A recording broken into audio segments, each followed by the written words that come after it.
Good evening, everyone, and welcome to another episode of TriVersity Talk. I am Steven Bloomer-Teague. And I am Wendy Stewart Kaplan, and thank you for joining us on this balmy Thursday night. It was kind of balmy today, Steven, wasn't it? I mean, I guess comparatively speaking, it was pretty balmy, and as it will compare to later this weekend and into next week, when I think the highs are in the teens. So, joy. Since it's been an interesting week to be in Milford, PA, and I think in New York City too, in terms of all the snow we've had. Everybody knows we got dumped on, and I'm broadcasting to you from New York. Steven is in Pennsylvania, of course.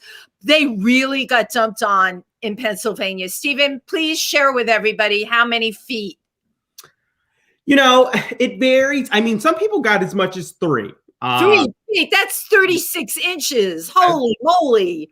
I mean, I think we probably got 2.5 where we were. All I know is I shoveled one day, and then the next day I went out, and you could tell you wouldn't be able to tell I did anything.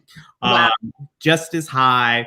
And I was like, oh, I don't know. The first day I was kind of, all shovel ready and excited. And then the second day it was new and fresh, and you were all excited. Well, I have to tell everybody, Steven has a special outfit he wears to shovel in.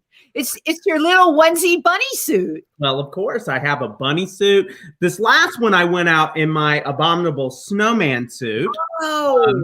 I also just have plain onesies with snowmen and stuff on them. They are really quite fantastic. A onesie when shoveling snow is perfect because there's no drifting of the shirt.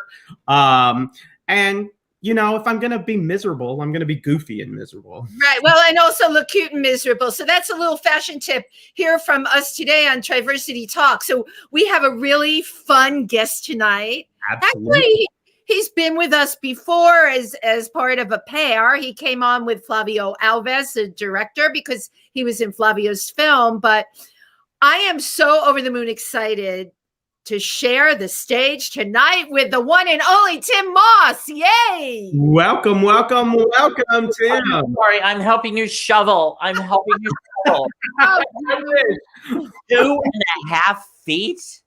Oh my God. That's insane. I mean, I thought New York City was bad. We got about like 1.5 feet or something, but wow.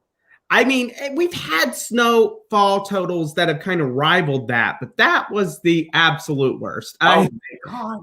It was really bad from what I heard. Now, Steven, Tim, you know what he does when it snows a lot? And we don't get the kind of snow here, but Tim does. I think this is the cutest thing.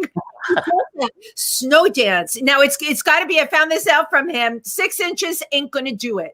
You right. need a foot, right? You have to have at least a foot? At least a foot, yeah. Okay.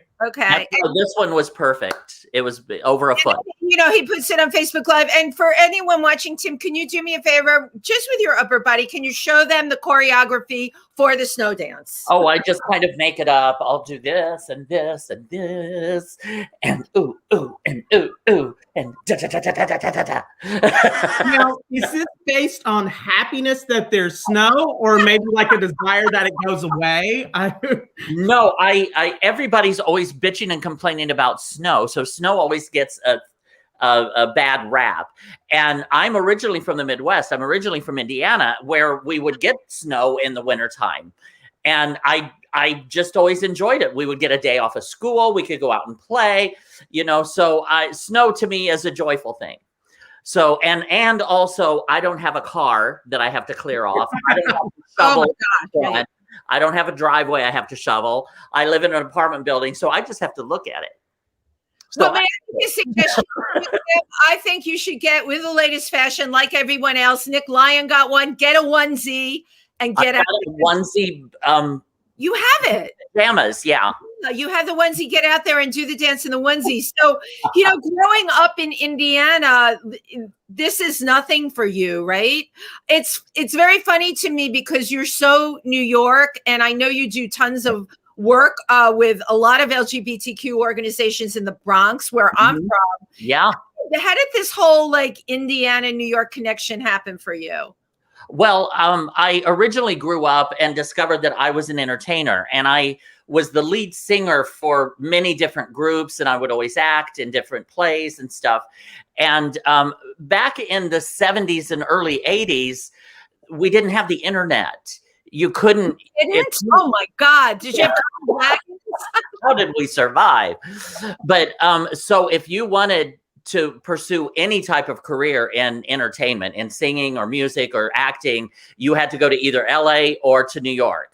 And so I decided, let me just go to New York, which I didn't want to because New York was filthy at that time. Oh my God, it was so disgusting.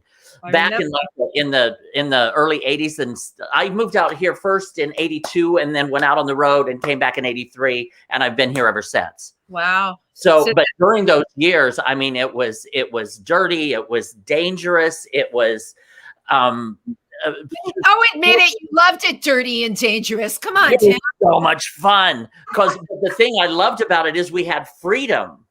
Now, I mean, Big Brother is watching at every building. And I mean, you can't do anything. You can't get away with nothing nowadays. These poor kids, they don't know what living is. Right. They don't know what they're missing. I just love the stories of people that come from other places. I mean, Steven's a Southern boy, South Carolina, you know. And Steven, I'm curious. Tim mentioned he discovered he was an entertainer. What was your discovery that brought you to New York too? My discovery was that I needed to leave South Carolina. I tell you, it was really just kind of chance. You know, I knew I was going to law school, and I took the law school admissions test, and I did quite well. And so I got a number of offers from different schools allowing me to apply for free. And on a lark, Columbia Law School sent me a letter that said, why don't you apply to, you can apply to our law school for free. And I was like, you know what? I'm never going to get in. So I just filled out the early admission application. And I was like, well, at least I'll get my rejection early. Then they accepted me and I was kind of stuck. So, but. And of course, the rest is history. Now, Tim, in your discovery as an entertainer as a kid, what was it like for you in school, like this self-discovery? Because of it, were you the class clown? What was? In many ways, yeah, I was the fun one, but I was also, I mean, I would walk down the hallways at school and people would yell like faggot but I had no idea what that was. Wow. And lo and behold, a few years later, I discovered I really was one. Huh? Who knew? But God damn! Don't you hate when that happens? Why does it seem like gay people are the last to figure out what that word is? Last to know, right? But that was definitely not something you want to be out there. And I did find a small community, and but I that was also a part of why I wanted to move to New York, because I had to leave everybody and everything I ever knew, and I didn't want to, just so I could move out here and I could live freely. I could be myself. Right. Once I moved to New York and found out that there was like all these gay people out here, oh, it was on. The whore in me came out. Hey, and we want to definitely talk about your cabaret act, but early on, like, what were some of the kinds of jobs that you did? How did you, navigate New York City? I mentioned this in my show, but the first job I ever had in New York City was an acting job. Seriously, I had to hand out flyers on 6th Avenue dressed as Miss Piggy. Oh, God. Yes, honey. And Tim, my first one was for a chicken restaurant dressed in a chicken suit. Yes. Saying nice breasts. What is it? Like, we are such gluttons for punishment. Okay, so neither one of us gave up. That was your first job, but yet you were able to move yourself forward, and you've been doing this a long time. What keeps it going for you, Tim? Well, that's kind of it's a long story, but I just kind of a quick rundown from then up to today. I moved to New York to pursue entertainment. I went in looking for an apartment, and to this dumpy real estate office. The guy that was running it used to be in entertainment, and he used to work with Sinatra and Elizabeth Taylor, and real heavy hitters. Sorry. And he was also with the mob and all of that, which I learned things that probably should not have learned. But so I thought, he has talent and he needed help with the real estate. So I thought, I'll help him with the real estate. He can help me with the entertainment. Well, he wanted somebody to run the real estate. So he would constantly tell me, oh, you're not that good of a singer. You're a bad actor. You'll never make it in entertainment. Gosh. But he knows what he's talking. He knows talent. So I thought, after a couple of years, I believed him. So I just completely gave up on entertainment. And I woke up one day and everything in the real estate was in my name. I now own the company and I'm stuck. And get out. So you inherited the real estate company. Well, but I didn't want it. I hated it. But this is so funny. He took me kicking and screaming to get my licenses. And then just so that he could turn everything over into my name and stick me there. And I was so miserable that, I had to start reaching for drugs and alcohol just to numb. Self-medicate, numb the experience. So that I did not have to face what was coming tomorrow, because I hated every waking moment. So, and this went on for 20 years. Oh my God. 20 years of my life. And the drugs and alcohol, it got so ridiculous, so extreme that I became an amnesiac. I had lost all my memories because I had a brain atrophy, which is where your brain swells from so many years of drug use or alcohol. I think that was from alcohol usage. And so once I finally, and there's all kinds of stories during that time. Sure. But fast forward. But once I started rehab, my memories started coming back, which was really weird. But the first one to come back was, oh my God, I'm an entertainer. I had forgotten for 20 years who I was. I forgot that I was an entertainer. Your story, this is such, for anyone watching, what a story of inspiration. Because I'll tell you, once I grabbed a hold of that memory, I was like, let me see it. Let me get back into it, because it always brought me joy, and see what happened. Right. That memory, along with the help from many therapists and doctors, and that memory, that holding on to that helped to lead me out. And I had miracles happen that just started falling right in my path, lighting it up, telling me that this is who I am. This is where I need to be. And that helped pull me out of the darkness after years. So I'm an entertainer. Well, you don't have to tell us that. I love on your website, you put this quote, and I made sure to copy and paste it in the comments so I wouldn't have to look down. The first half of my life, I created a living hell. The second half of my life, I'm creating a living heaven. Love it. I shared something from Hana Q, which I didn't mean to share. But no, growing up in small rural communities as an openly gay person, even now, I think people think that somehow that's no longer a thing, that you can be in a small town and be gay, and it's so everybody accepts it because, gay marriage is a thing. And it's not true. Many of us grew up with this, and it takes an emotional toll. Yeah. But honestly, I think that it's easier now because of us, because we have come out as a community and as a force and as a members of society, that we kind of paved the way. And now that gay people are on television, and they're in every aspect of life, in sports, they're we're everywhere. Whereas when I was growing up, I never even heard the word gay. I thought I was insane or something, because I thought the other boys were cute. I kept saying I should think the girls are cute, but that boy's got a nice ass. You're still like that. I've been there. Well, your cabaret act, unfortunately, I have never seen, but you promised me you're going to do it again and I'll get to see it. The thing I love about cabaret is the person's story in the cabaret. So tell me about your cabaret act. Steven and I really want to hear about it. He did watch some of it on video tonight, but. Oh, okay.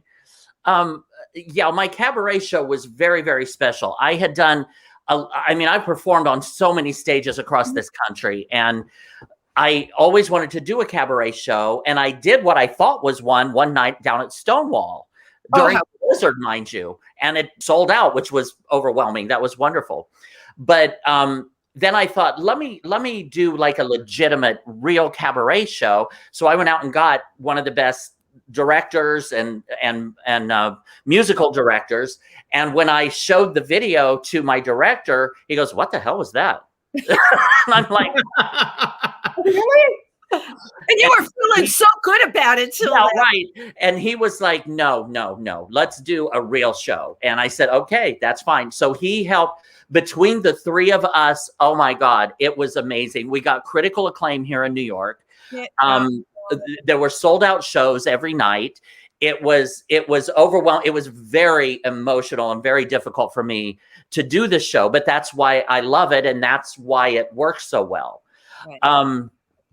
But what we did was we took a lot of, we told my story, you know, from growing up in Indiana and being a gay kid and not knowing it. And then coming to the terms of my sexuality and what steps I took then. We put together a hysterical medley of songs, starting out with "He Touched Me," where, you know, come on, keep going. You can't just give me one verse of that. Come on. Well, that I very timidly once I accepted my sexuality, I very timidly started out to the gay bars. And then one night, this guy sitting next to me reached over his hand and he touched me.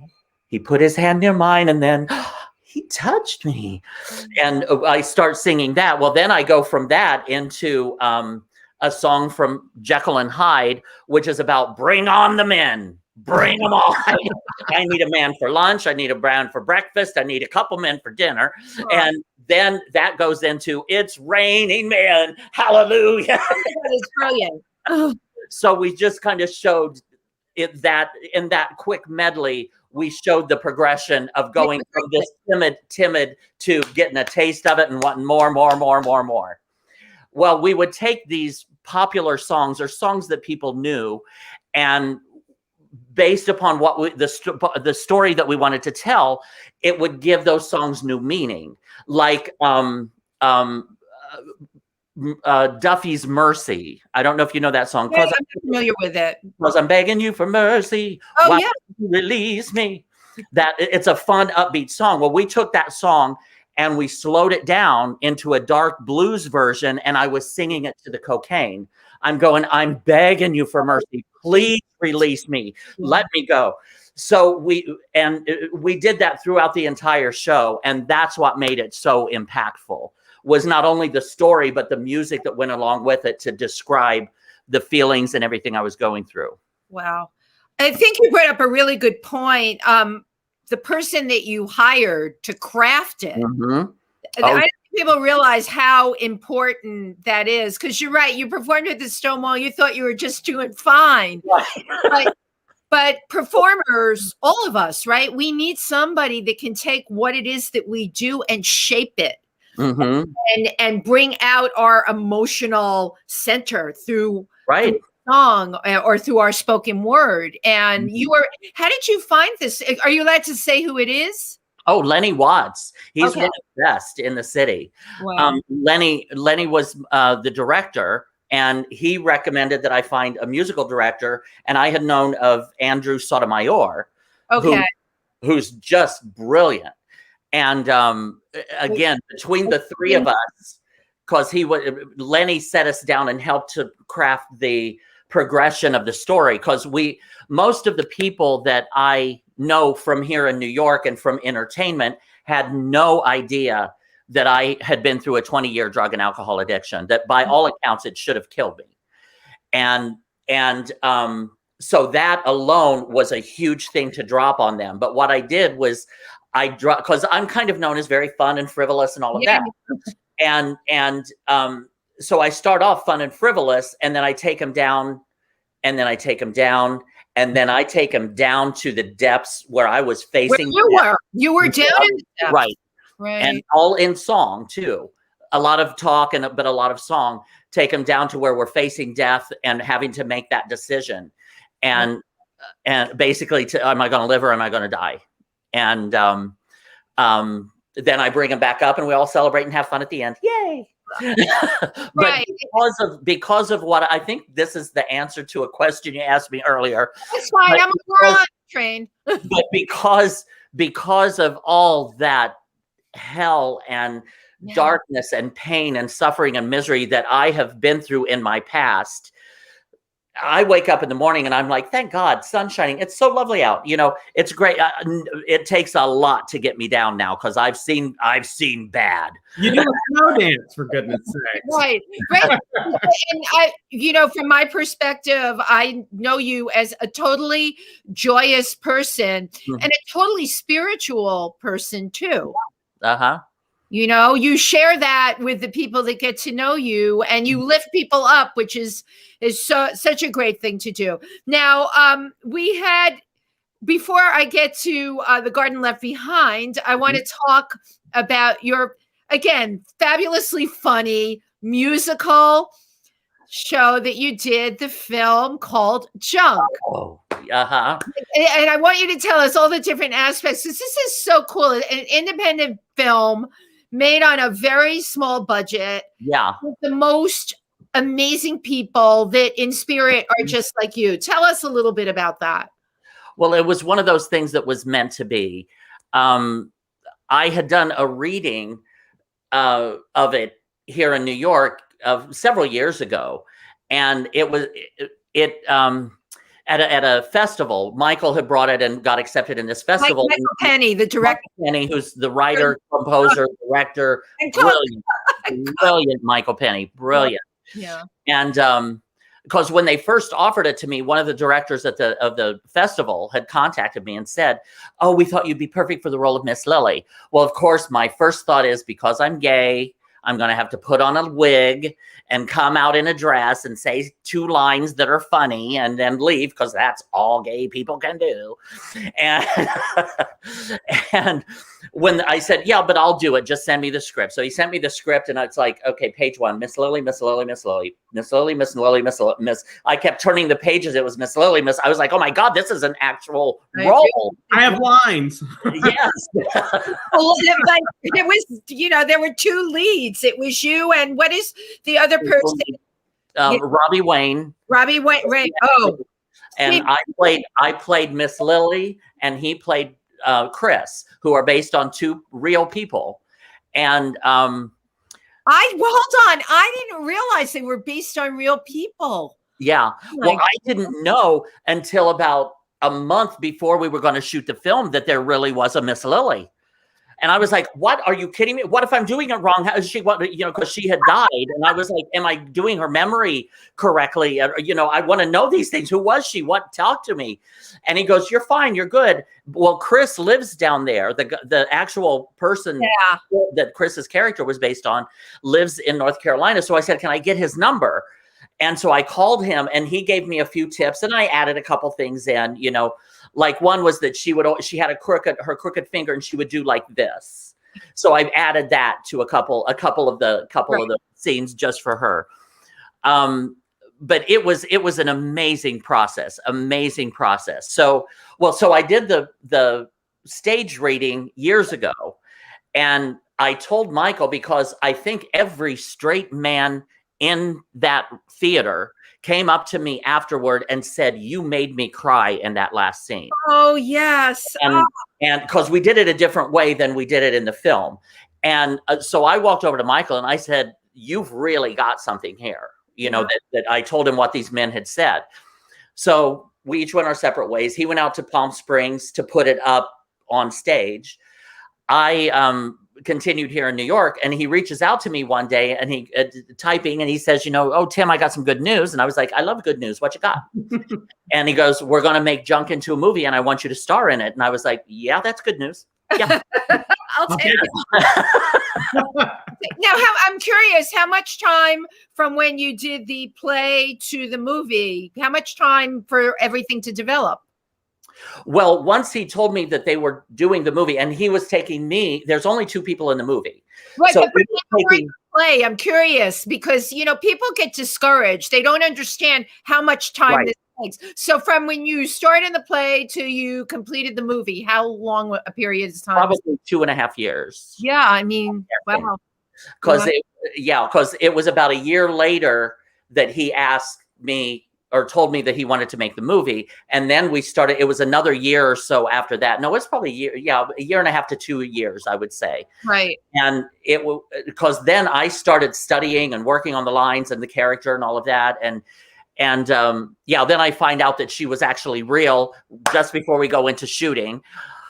And that put an extra layer of pressure on me. Everybody said I was fine. So I just went with my instincts and did it that way. Oh, and then, sorry, I get so excited when I talk about the movie. I love it so much. But at one of the premieres, we premiered it down in North Carolina. And as I walked out from backstage, and there was a woman standing there with a picture, and she goes, "Are you Tym Moss?" And I said, "Yeah." And she goes, "I used to be in a social group with Miss Lily. That's who all of us people are. We all knew Miss Lily." And she goes, "Could you sign this picture of her?" And she had a picture of Miss Lily. And so I signed it. This was before the movie. And I said, "I hope I do her justice. I hope you like this." So, and then I go over to walk in the theater, and there's another man who's dressed in drag who says, "Are you Tym Moss?" He goes, "I was a friend of Miss Lily's. She was in this other group with it. That's who this group is." And I was like, "Oh, okay, this is wonderful." Well, then as we're watching and the movie's playing, I'm thinking, "Oh my God, I hope I'm doing okay. I hope they don't hate me." Afterward, we go up on stage for a Q&A, for a question and answer. And right there is right down front is the woman with the holding the picture, and over on the other side is the group with the guy in drag. And I'm like, "Oh my God, are they gonna kill me?" So when he opened it up, he says, "Do you have any questions?" The guy in drag was the first one with his hand up, and I'm like, "Oh my God, here we go." And he goes, "Tim, I just want to say, I'm sorry, it makes me cry every time." He goes, "You were Miss Lily." Oh. I lost it. I was like, thank you. And the woman down here with the picture is crying, and she's going, "Yes, yes." And so that, I don't care what any critic has to say from then on out. They can condemn me and say I was horrible and I can't sing and I can't act or whatever. As long as I got approval from the people who really, that meant the world to me. That really did. So Tim, can I ask you, what was the story about? It's an older gay man and a younger gay man go in to clean out the house of a recently deceased man. Okay. And they piece together his life based on his possessions. But there's a definite generation gap. Definite. And they argue constantly. And Miss Lily, of course, wants to get together with him, and he doesn't want to have anything to do with her. But you find out as towards the end of the movie why they're friends, and that they have a history together. And it's very touching. But Miss Lily, I was thinking earlier today, it's kind of like when you watch the movie, you just hate Miss Lily. She's such a bitch. But then by the end of the music, you're just, "Oh my God, I love her." You kind of but they in between arguing, they would have to stop to sing about it, of course, because it's a musical, which I loved. It was just fabulous. So that was one of the parts that I remember. It's funny because I went to your opening in New York, which was so exciting. That's when I got to know you. Nick Lyon invited me. Yes, I love Nick. And just those musical numbers, I never felt Miss Lily was a bitch, because you go into one of those musical numbers, it was like, "Oh my God, this is so slapsticky, so funny." It actually had a vaudeville feel to it. Right. Yeah. It had a little vaudeville. It had the old time musicals, and we referenced films as we went along too.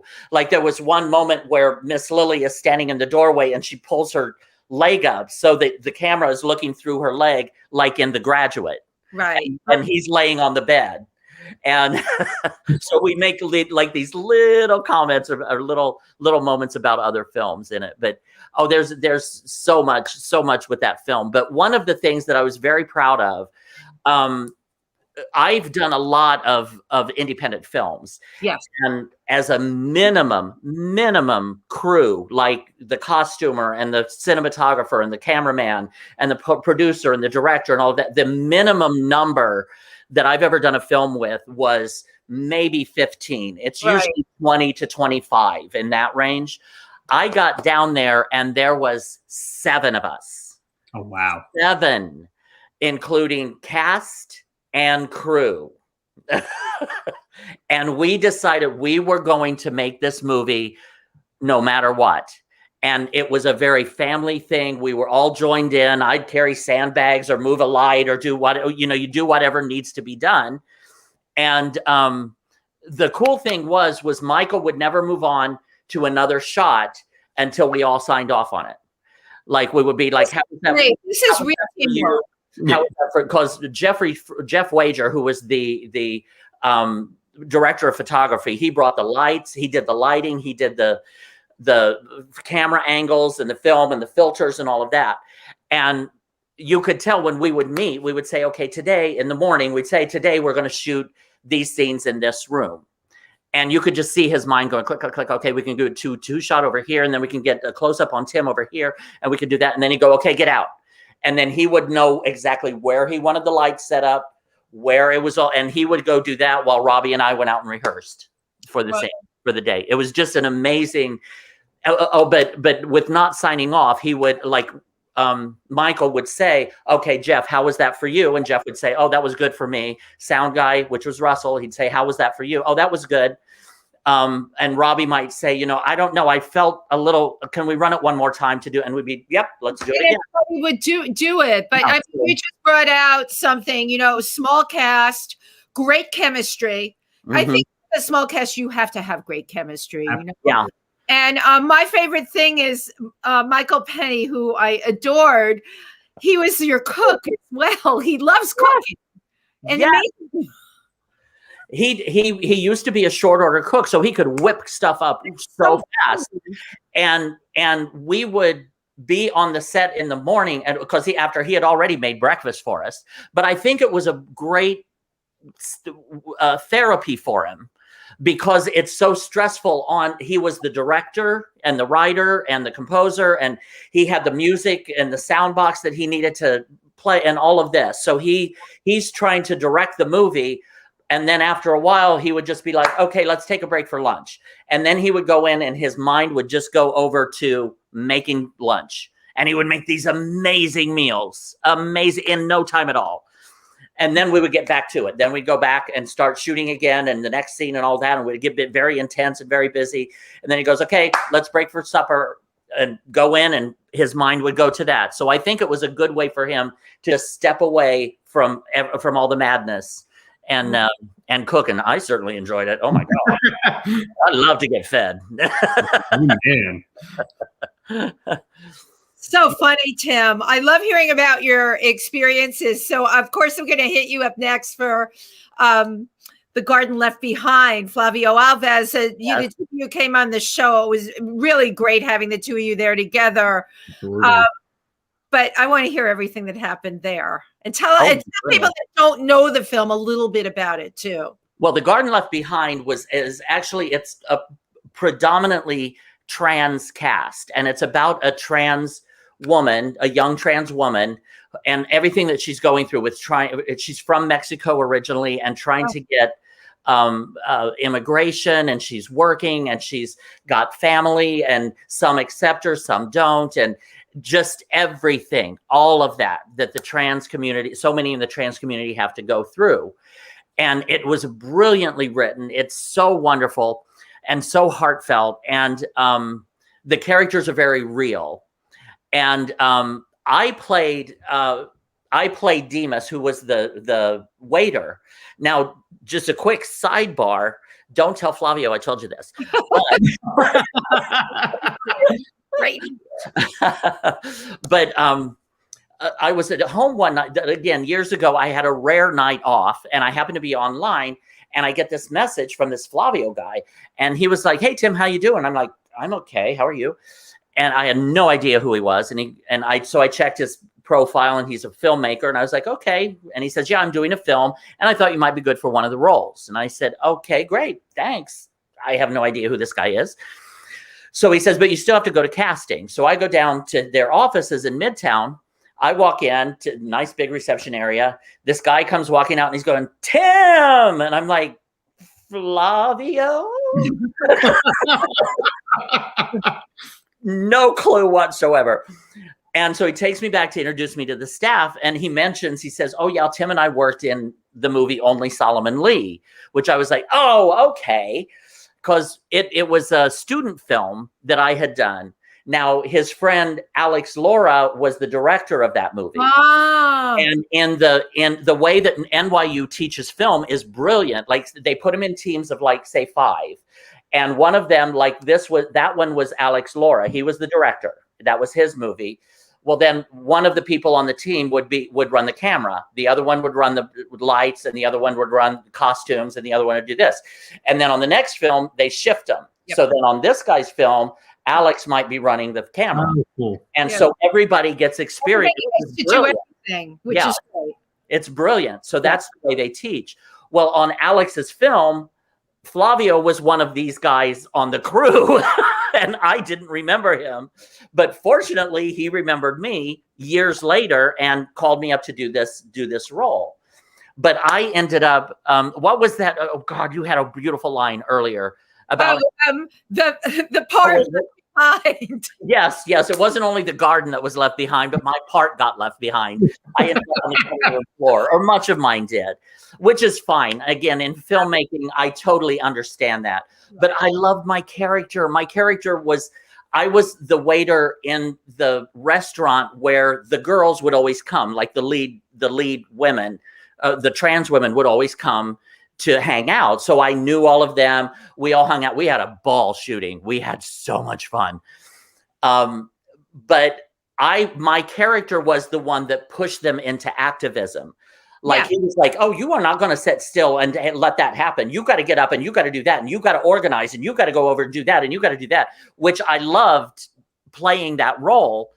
Well, then when it came out, they basically cut all of my part. I just have a walk on, which is fine. But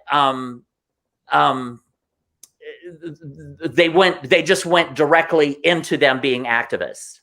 They cut the part in the middle where I pushed them into it.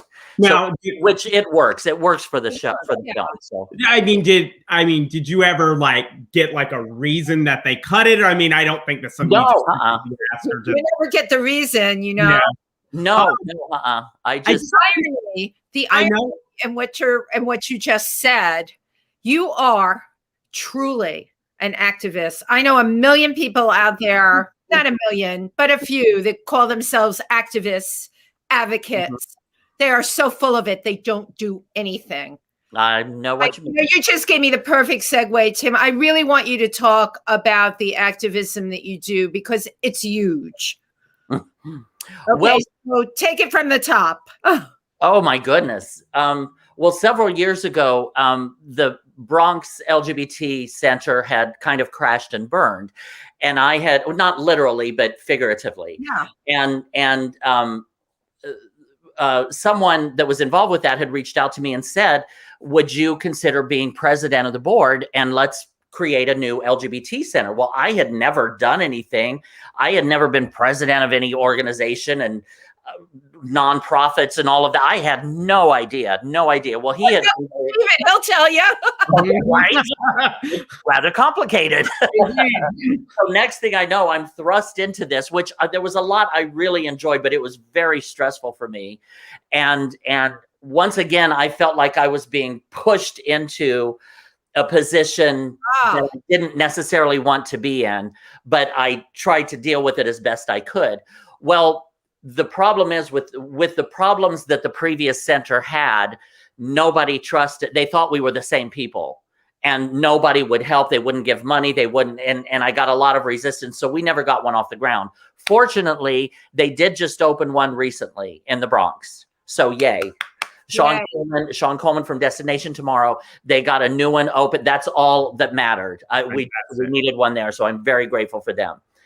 But that was the beginning. And with that, that's how I met a lot of the politicians, the local politicians, and many of them worked their way up. Like Corey Johnson now is the Speaker of the City Council, and I knew Melissa Mark Viverito, who was the previous Speaker of the City Council, and Bronx Borough President Ruben Diaz Jr., who's just incredible. He's amazing, and but I really enjoyed that. I enjoyed the community. Pretty much any LGBT activism or anything that's going on, I'm usually on the mailing list and I'm there. I'll be there with a sign. I'll be there with, whatever needs to be done. I enjoy going and speaking my mind for the community to try to help the community in any way I can. So. Well, the two of you certainly have that in common. I mean, myself too, but look at what Steven has taken on with TriVersity. And I always bring this up, everything that he's put together since the pandemic, which is, it is so challenging. Oh my God, we had readers one night. You've done so many events, Steven. So I mean, as have both of you. I mean, of course. I mean, we all had to adapt and make it work. And activism has to adapt as well, unfortunately. That really well put. Activism has to adapt as well. So I guess with that being said, Tim, how has your involvement changed since this pandemic in terms of being an activist? Well, honestly, I feel almost like the activism has dropped with me, just because there doesn't seem to be a lot of things happening, which is strange considering the previous administration, was very, we were under attack. But fortunately, things are turning around again, and we're back on track again. So, and that happened very quickly. So I'm grateful for that. So I don't necessarily feel right now I'm needed that much. So I'm more. I do have a few friends, political friends, that are going to be running, like for city council. Another friend of mine is going to be running for Bronx Borough President because really cool. Ruben Diaz Jr.'s term is ending. His time is up, which I'm so sad to see. He was so great as a Bronx Borough President, but so they need a new one. So there's another friend of mine. So I'll be organizing or helping with any fundraisers or things that they might need. It's funny you brought up a thing, and Steven, you and I have talked about this. Like, how do we do Pride this year, right? Yeah, right. Pride going to be because so much of Pride is just being out there, being with people, connecting with people, doing the events, and it's very, very challenging, Yeah, it really is, because online, I mean, I'm grateful for Zoom and streaming. They're wonderful, but it's just not the same as being there. I miss the clap of an audience, that. I'll clap for you, Tim. Here. Oh, thank you. Oh my God, I felt it.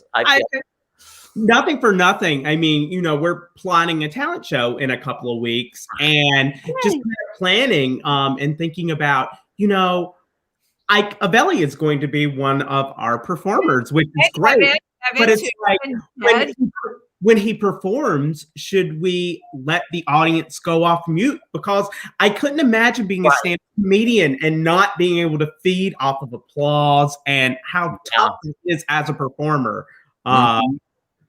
to draw energy when you're not getting it from a crowd. I think that's a great idea, Steven, because I've seen Ike and been in shows with Ike since this whole pandemic started, and he's so funny. Right. And I said that to Alan, my husband. I'm like, how does he do this when the biggest thing with stand-up, right?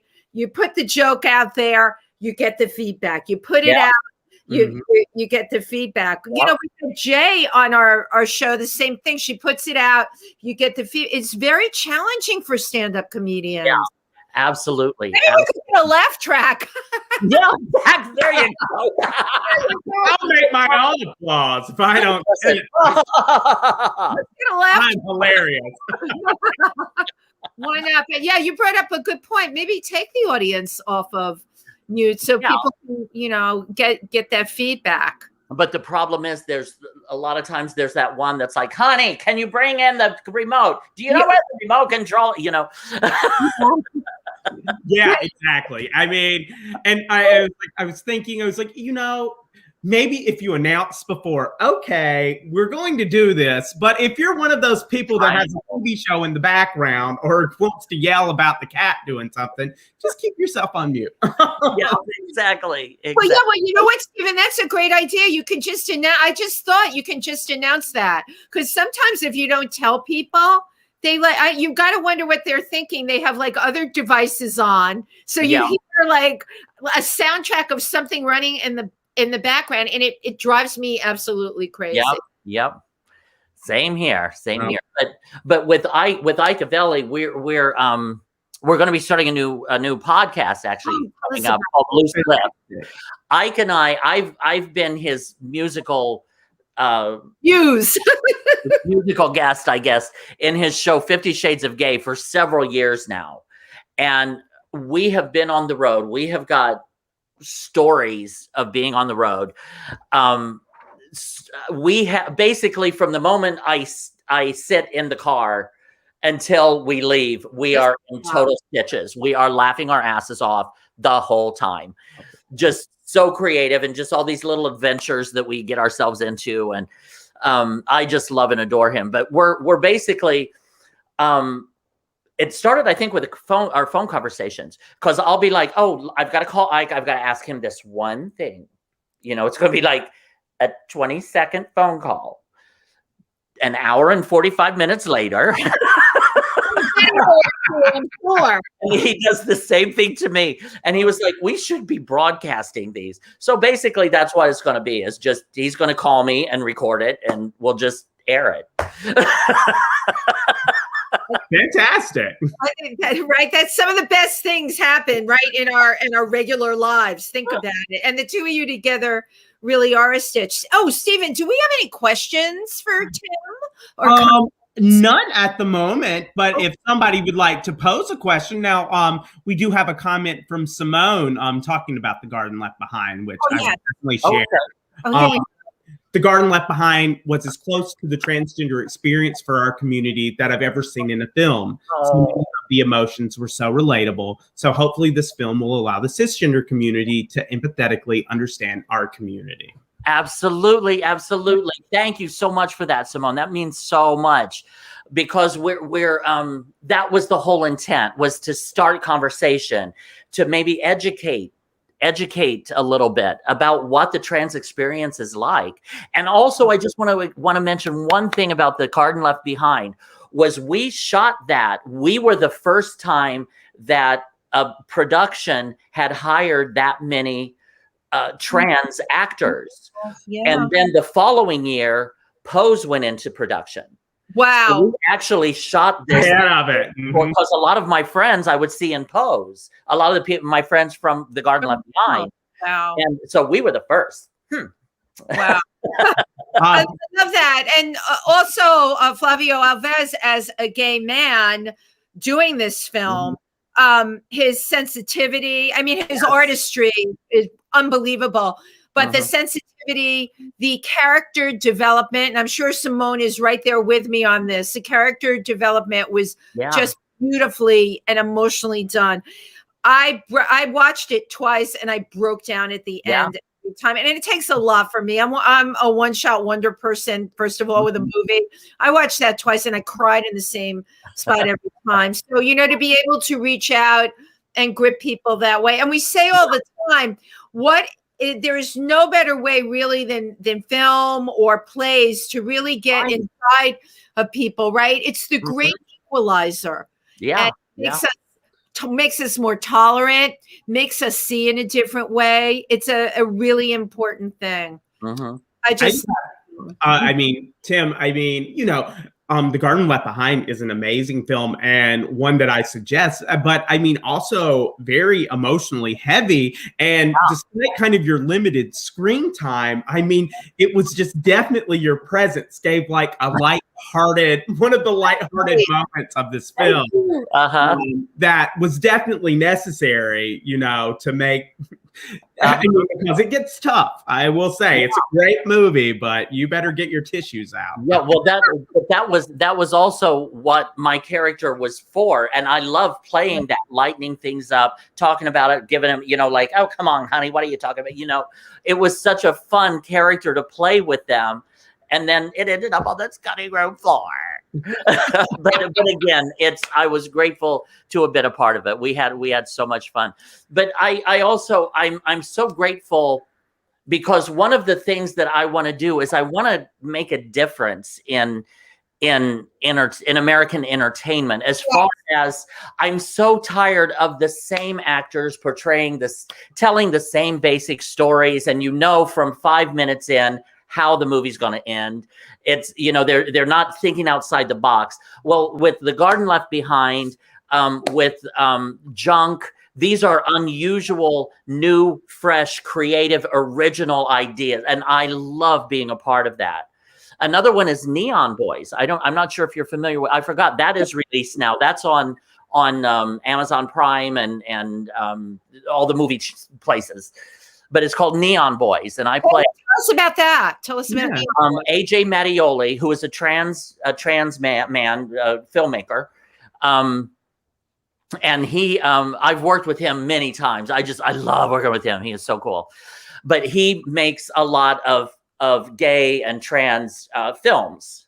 And which again, I love to do those and play characters. And in Neon Boys, I play a strip club owner from a gay club.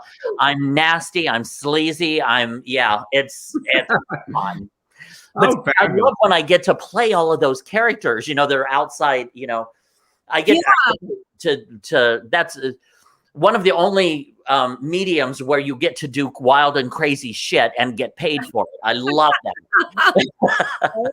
So, Tim, you like movies that aren't, very predictable, that are, new and fresh and exciting. So I'm guessing you're not going to be on the Hallmark Channel anytime soon. I love that. I'm so disappointed. I have another very important question, and it says it's from TriVersity, but I know it's from my husband, Richard. Oh, hi, Richard. And it's, Tim, when are you coming to Milford for a visit again? Oh, well, I'm not sure. Once the snow melts a little bit. But I love Milford. Oh my God, I had such a wonderful time up there. That was so wonderful. And the community, you've got such a great community, such great people there. And it's just and you guys were all so welcoming to me. I so appreciate that. I had a ball, but I will definitely be back soon, as soon as we can. Well, we'll roll out the rainbow colored carpet for you. They'll be waiting for you right on the main street. Love that.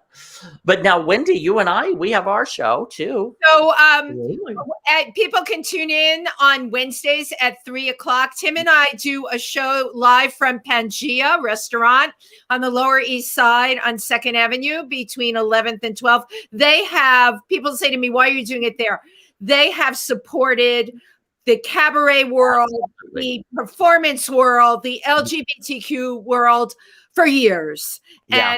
And Steven and Arnaldo are our hearts, and they are just amazing, and they're landmark, and we want to keep that space going. So I came up with an idea that it would be great to do a show from there. If these walls could talk, because everybody and anybody has passed through those walls, and my God, if those walls could talk, you might get an earful. But we have been hosting some major names on our show and some not so known national names, people that we feel are just cool and fun and have something to bring to the party. This week we had Scott Page on from Floyd, but even bigger than that is where he's gone now, using immersive entertainment, which, we were just talking about this. We're not getting any feedback from live stream, nothing. He came up with an idea with monitors all over to give a concert and bring people in on the monitors. And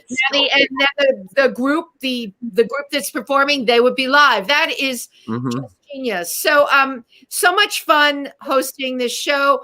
We had your friend from the bar. Franco DeLuzio, yes. Franco DeLuzio. He, what's it like managing a gay club in New York? We just want to explore all of these different lifestyles. And my God, it's a lifestyle show. There you go. Oh, okay. The bulb went off. Ding, good. Yes, that was good. It is. It is. And we all agree, Steven's doing this amazing talent show. John Hellman will be as Bell Pepper, one of our hosts. I'll be doing some hosting on it, but it is about using entertainment to raise people up, lift people up. We all really need it right now. I know you all agree. And I said to Steven, we did our holiday party for TriVersity online, and I thought, oh my God, how's this going to work? We had like 50 people, Steven? Oh, nice. Yeah, absolutely. And it was incredible. The comment that really got me was someone said, oh my God, I didn't realize how much I missed being with people. Right. And nothing for nothing, this talent show is a fundraiser for the Ecumenical Food Pantry. So what better way to support fighting hunger during a global pandemic than coming to a talent show and watching local performing artists, many of whom are LGBTQ. Oh, I love it. I'm the one doing a plug on your interviews. Oh, I love that. We all work. We're a trifecta. Exactly. Believe me, that's what I'm all about. I'm all about promoting each other, helping each other, giving a hand. I'm down for that. I love that. Let's get it out there and let's keep it real. So our talent show is February 20th, and you put information in the newsletter this week, Steven, so that people can mark their calendars. Absolutely. And I also I posted in the comments either on Facebook or YouTube. Just go to www.triversitycenter.org/share-your-heart. And that will give you all the information you need to know for the talent show. Now, one more thing before we kind of close up. Another comment about the garden left behind from Simone's wife, Mary. And Mary says, I'm Simone's wife. The garden left behind broke my heart and healed it. I watched 3 times, and the story is real and raw. Just a beautiful film. Oh, Mary, thank you so much. Thank you. It all. Absolutely does it all. Thank you, Mary. Wow. I so appreciate it. I mean, and it really does. I mean, from everyone who has experienced that film, it has affected them. It really has. It's one of those rare films that really, really hits you on the human level. Yeah. Absolutely. Thank you so much, Tim, for joining us. I feel like I'm seeing you all the time lately. I know. We practically live together, girl. So, Tim, I want to give the floor to you. You have this time. Plug away. Tell us what you want us to leave knowing about you. And goodness. Well, firstly, my first thing is I want everybody to know how much I love and adore Steve and Wendy and TriVersity Talk. I am so grateful for what you do year round. Thank you, thank you, thank you. For myself, you can, well, I don't think it's updated, but my website is tymmoss.com. It's Tim, T-Y-M, M-O-S-S. But the best way is just follow me on social media, whatever you're into, just go to Tym Moss, T-Y-M-M-O-S-S. I'm the only one. I'm the original. Exposed. You have Artist Exposed. Yes, Artist Exposed, which is an internet radio show that I do. But mostly on all platforms, you can reach me at Tym Moss. And I'm going to be all of the shows that I've got coming up and everything that I'm doing. Again, I'm so grateful to get to do what I love to do. And I know there's so much more coming up that we're going to be contributing. But on February 13th, not this Saturday, but the following Saturday, I'm going to be performing in the Bronx, which is for BAD, the is Bronx Academy of Arts and Dance. And they're having a night celebrating the music from musicals in the past. And they're having a night of cabaret, and I'm one of 3 performers. So please be sure to go to BAAD, .org, I believe. So, and they'll have the information. But also, Junk, we're going to have a national movie night where people across the country are going to tune in. So follow me on my social media, and I'll be advertising the dates and all of that. So thank you. I love you guys. Your show, Bad. I got a ticket for it and tuned in last Saturday night. Yes. And where the show was. Oh, that's so sweet. Well, Tim, thank you so much. And we love you right back. And we love all of our viewers. Thank you so much for watching. And one last thing, if you are on, whether you're on YouTube or Facebook, if you give us a like, a love, a subscribe, a thumbs up, whatever you want to do to show your love to Wendy, me, Tim, and TriVersity, we are very grateful.